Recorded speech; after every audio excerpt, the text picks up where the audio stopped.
Selamat pagi teman-teman. Hari ini saya akan membahas tentang partai politik. Sebelum kita membahas partai politik, terlebih dahulu lebih baik kita mengenalkan nama. Kenalkan, nama saya Paulinus, kelas A14, Prodi PPKN. Hari ini saya akan membahas partai politik. Yang ingin saya bahas ada 4 yang terkandung dalam partai politik. Yang pertama, bagian A, definisi partai politik. Yang kedua, fungsi partai politik. Yang ketiga, sistem kepartaian. Yang keempat, aspek penting dalam sistem kepartaian. Baik, saya akan bahas bagian pertama, yaitu partai politik. Partai politik adalah sekelompok orang yang terorganisir yang bertujuan untuk merebut atau mempertahankan kekuasaan politik di dalam masyarakat melalui pemilu. Nah, di sini sudah sangat jelas bahwa politik ini atau berpolitik, seorang politik ingin memperebut kekuasaannya harus melalui pemilu. Jadi dalam orang anggota DPR atau anggota dewan itu berusaha ingin mendapatkan suara atau hasil yang baik dalam suaranya nanti, supaya mereka bisa berkuasa dalam sebuah partai politik. Baik, saya akan melanjutkan. Di dalam partai politik ini pasti ada namanya. Partai politik adalah peran serta masyarakat. Di sini pasti ada namanya peran dalam masyarakat. Pasti partai politik ini mempunyai peran dalam masyarakat, yaitu salah satunya membantu masyarakat supaya masyarakat bisa berkembang lagi karena adanya bantuan dari partai politik. Di sini yang akan membantunya adalah anggota DPR. Anggota DPR mencalon dirinya menjadi DPR, dan masyarakat itu memilih, serta masyarakat ini mempunyai berperan aktif dalam memajukan sebuah partai politik. Bagian B, rakyat mempunyai tujuan dukungan aspirasi. Jadi rakyat ini mempunyai dukungan kepada anggota DPR supaya anggota DPR ini bisa duduk atau bisa maju di dalam sebuah wilayah atau sebuah kampung yang mereka ajukan. Jadi aspirasi yang diberikan dewan kepada masyarakat ini sangat penting. Ini salah satunya membantu masyarakat atau kampung, dalam satu kampung bisa berkembang atau bisa membaik. Contohnya suatu kampung tidak ada listrik, jadi adanya anggota DPR atau MPR bisa membantu masyarakat karena ada aspirasi ini. Aspirasi ini bisa dijalankan, suatu wilayah kampung ketika dia duduk, dia akan memberikan berupa aspirasi atau bantuan berupa listrik. Jadi ini sangat berguna bagi masyarakat. Bagian C, kepala negara sebagai pembuat keputusan kebijakan. Jadi di sini kepala negara itu sangat penting untuk membuat keputusan atau kebijakan, karena tanpanya ada kebijakan atau keputusan dari kepala negara, suatu wilayah atau suatu perdesaan tidak akan bisa berkembang atau tidak akan bisa maju. Karena ini sangat penting, karena dengan adanya keputusan atau kebijakan, otomatis suatu desa tersebut akan berkembang karena adanya kebijakan. Yang bagian selanjutnya, melalui suatu pemilu. Nah, di sini sudah sangat jelas bahwa suatu partai politik atau pencalonan anggota DPR itu harus melalui pemilu. Karena dengan adanya melalui pemilu ini kita bisa tahu mana anggota DPR atau anggota dewan bisa duduk dan bisa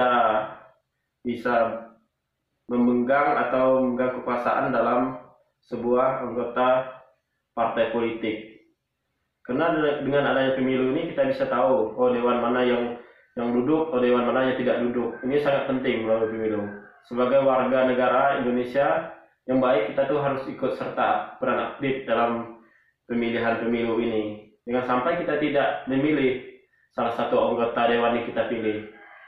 Baik, kita akan lanjutkan lagi. Bagian kedua yaitu fungsi partai politik.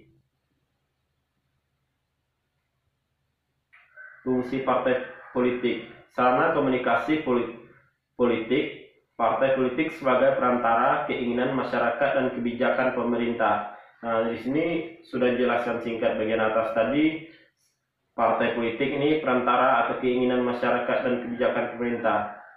Dengan adanya partai politik atau dengan adanya anggota DPR, ini bisa membantu rakyat atau mendukung sebuah rakyat supaya di dalam rakyat itu, di dalam suatu wilayah atau suatu perdesaan, suatu kampung bisa maju dengan adanya partai politik. Karena di dalam politik ini pasti adanya bantuan dari pemerintah atau aspirasi. Dengan ada aspirasi dari pemerintah, otomatis rakyat itu bisa, suatu perdesaan itu bisa maju karena adanya bantuan, entah itu bantuan berupa uang atau berupa barang.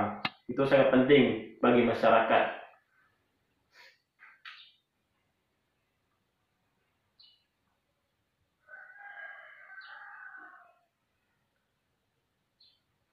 Baik, kita akan lanjutkan sistem kepartaian. Sistem kepartaian ini ada sistem tanpa partai. Ini sistem tanpa partai ini adalah monarki, adalah sistem kerajaan. Salah satunya sistem kerajaan itu adalah di Indonesia adalah di Jogja, yaitu sistem kepartaian tanpa adanya pegangan presiden. Di sini tanpa pegangan presiden ini berupa turun-menurun dari kerajaan, dari nenek moyang sampai cucu-cucunya itu turun-menurun. Di sini disebut namanya sistem tanpa partai, yaitu sistem kerajaan. Salah satunya di Indonesia itu adalah di Jogja, itulah salah satunya sistem tidak tanpa partai, itu sistem kerajaan. Sistem bagian selanjutnya sistem partai tunggal, yaitu sistem partai tunggal ini khususnya negara tersebut hanya ada satu partai yang berkuasa. Jadi berkuasa itu sistem tunggal itu tanpa adanya sangkut paut adanya partai lain. Cukup satu di dalam sebuah negara itu hanya satu partai tersebut. Itulah disebut namanya sistem partai tunggal.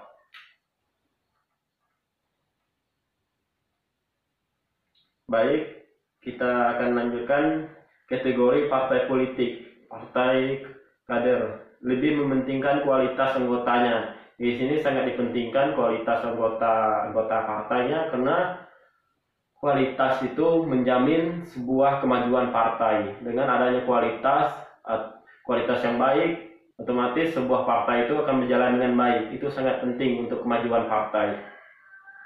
Baik, kita akan lanjutkan.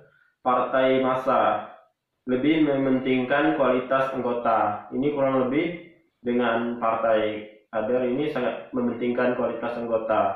Anggota ini sangat penting ya teman-teman, karena anggota